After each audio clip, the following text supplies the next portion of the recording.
would think that all you have to do is grab the handle or the bar and pull down, right? Easy. Wrong. What you want to do is you want to drive.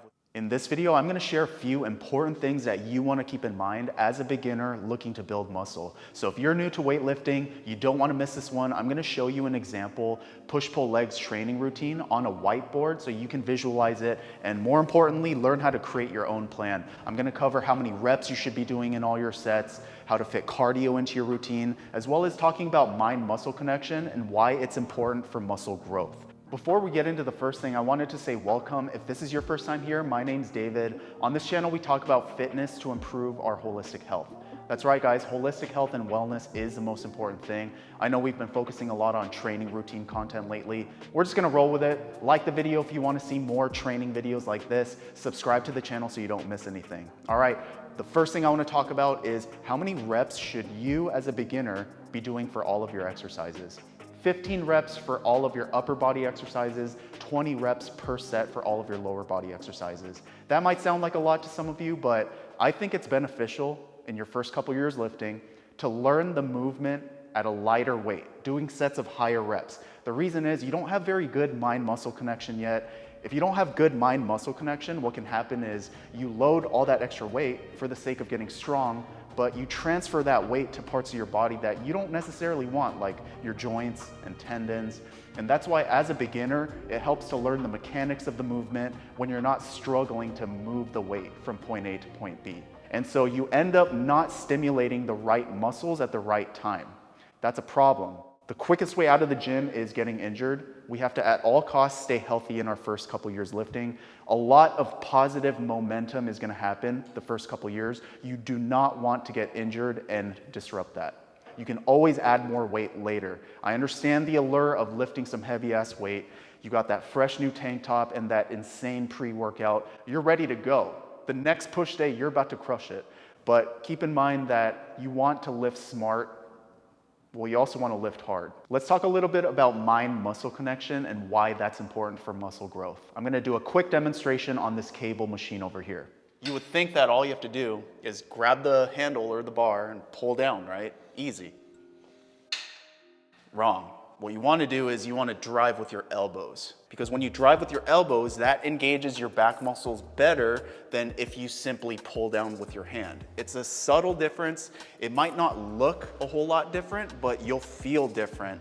And that's why mind-muscle connection is important for beginners, is this applies to all of your exercises. You're going to have to mentally and physically strengthen the mind-muscle connection. That's why you don't want to load the bar with a bunch of weight when you first start lifting. So again, pull down, drive down. What you want to do is drive down with the elbow. I like to use my fingers as a hook to hook over whatever I'm grabbing onto, and I don't like to tuck my thumb under, because that forces me to like grip it. But if you take your thumb out of the grip, then you're more likely to drive with your elbow. That's just a little trick that I use. It is going to be important to develop your mind-muscle connection over the long run. All right, get your whiteboards out if you've got them. If you don't, that's okay. We have an example push-pull legs workout routine here. You can literally copy paste this into your own routine and get the results that you're after. One of my subscribers, he wanted me to create a push-pull leg split for him, and he wanted every Sunday off. So that's his anchor day. I started by writing rest on every Sunday. And then he wanted one other rest day in the week, which means 5 days training, lifting weights, 2 days not lifting weights. So I alternated between Thursday and Wednesday rest days. You're always gonna be doing some variation of 3 days on, 1 day off, 2 days on, 1 day off, or 2 days on, 1 day off, 3 days on, 1 day off. So it's either you start the week with 3 days on, or you start the week with 2 days on. It always ends at your anchor day, which is the same rest day that you have each week in that month. As far as the notations, the color coding, what that is, that's the focus of the workout. That's a chest focus push day, biceps focus pull day, quads focus leg day, and so on. This is the legend over here. So you can count that there are actually 6 different workouts depending on the focus of that day and whether it's push, pull, or legs. One of the principles of push-pull legs is that we're prioritizing heavy compound movements done at the beginning of the workout when we're still fresh. So just because this is a biceps focused pull day, that doesn't mean you're starting the workout doing bicep curls.